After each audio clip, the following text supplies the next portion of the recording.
From 12 News, this is Newsmakers. It's been a busy week while Congress has been in recess, from a legal battle over an abortion pill to a scandal in the U.S. Supreme Court and an arrest in the leak of classified U.S. documents. How will Congress handle these developments? Our guest this week on Newsmakers, Massachusetts Congressman Jake Auchincloss. Welcome to Newsmakers. I'm Tim White. Ted Nesi is off this week. Congressman Jake Auchincloss, Democrat from Massachusetts. Good to have you back on the program, and welcome. Thank you. Always a pleasure. So I do want to start with what was breaking news yesterday, and I want to point out to our viewers we're talking on a Friday morning. A lot of people watch this on a Sunday. As we speak, the defendant in the leak of the classified documents is in a courtroom in Boston.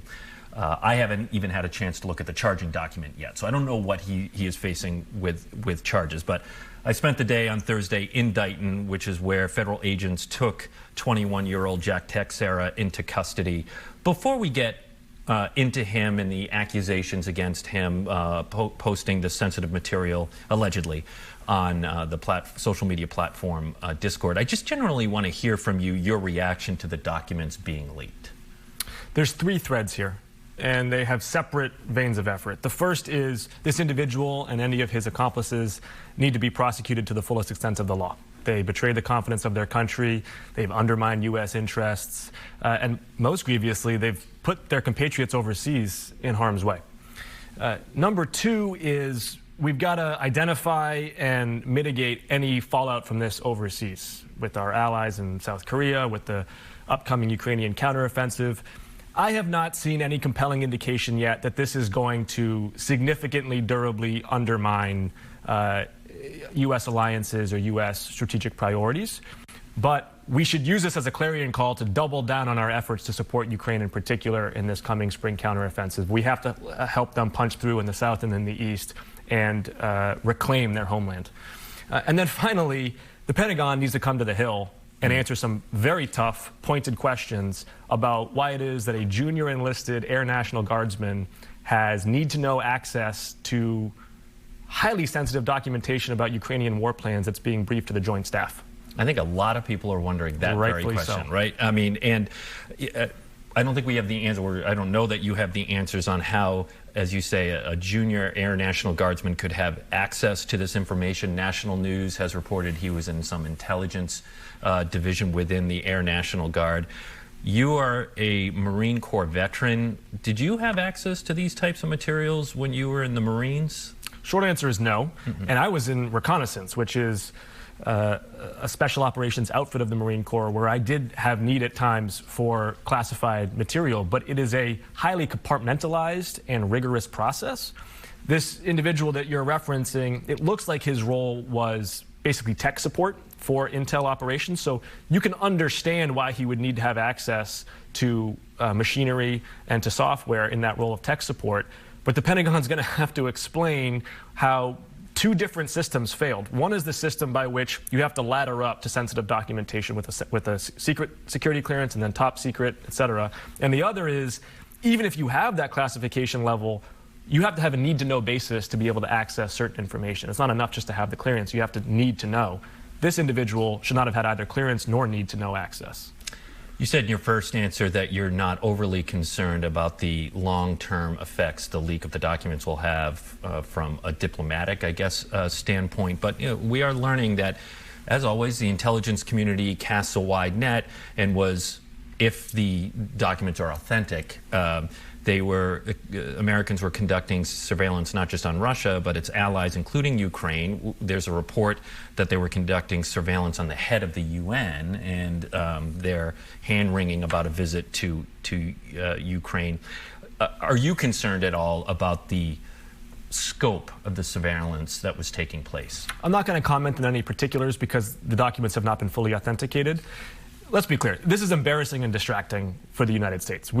This is not desirable. What I do want to make clear, though, is that this is not going to, or at least I don't see any indication that this is going to grievously undermine our core strategic interests. And in particular, we cannot let it undermine the Ukrainian spring counteroffensive. I've been a huge supporter of Ukraine. Didn't it tip the hand a little to Russia if the documents are authentic, we're talking about ammunition supplies and a little worry about how low they are and possible troop movements going into that spring offensive? And that is what Congress and the administration need to be laser focused on, is the degree to which there is actionable intelligence opportunities for the Russians based on these document leaks. And if so, how they get plugged and how they get remediated, because this spring counteroffensive is the single biggest foreign policy priority of the next 6 months. It needs to be successful. Let's wrap up this conversation on this note. Again, we still have a lot to learn about the defendant. He is accused, he has not been convicted, but you are hearing from some people who are referring to him as somewhat of a hero. And U.S. Rep. Marjorie Taylor Greene said yesterday, quote, "He told the truth about troops being on the ground in Ukraine and a lot more. Ask yourself who is the real enemy, a young, low-level National Guardsman or the administration that is waging war in Ukraine, a non-NATO nation, against nuclear Russia without war powers." Marjorie Taylor Greene says, I think, sums up the entire angle here. The extreme MAGA wing of the Republican Party has, from the very beginning, been Putin sympathizers, as has Donald Trump.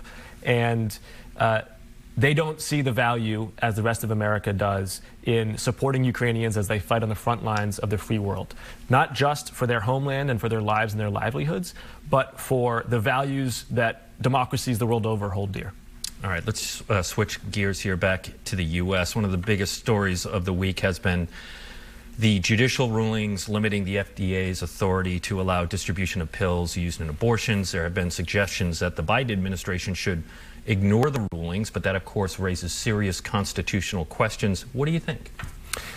This ruling is part of a pattern of a broader extreme GOP assault on the rule of law and of science. We have seen this with climate change, we have seen this with gun violence, we have seen this with reproductive rights, of course, and we have seen this with the assaults on the very integrity of our democracy.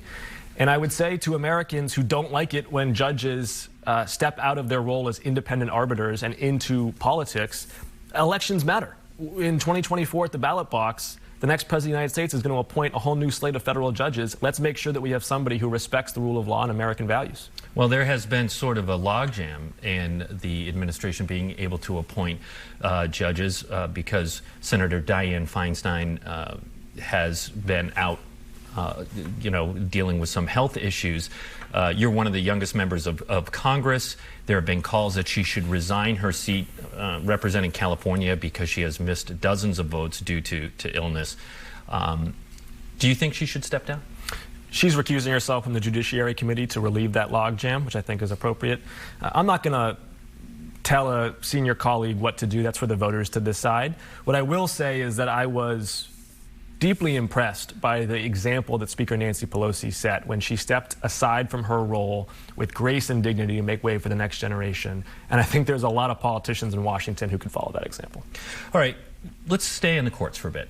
Supreme Court Justice Clarence Thomas is under the microscope after it was revealed he did not disclose lavish trips, I guess you could say, he took that were funded by GOP mega donor Harlan Crow. New today, as we sit here, it has also been reported that he did not disclose a real estate deal with Crow.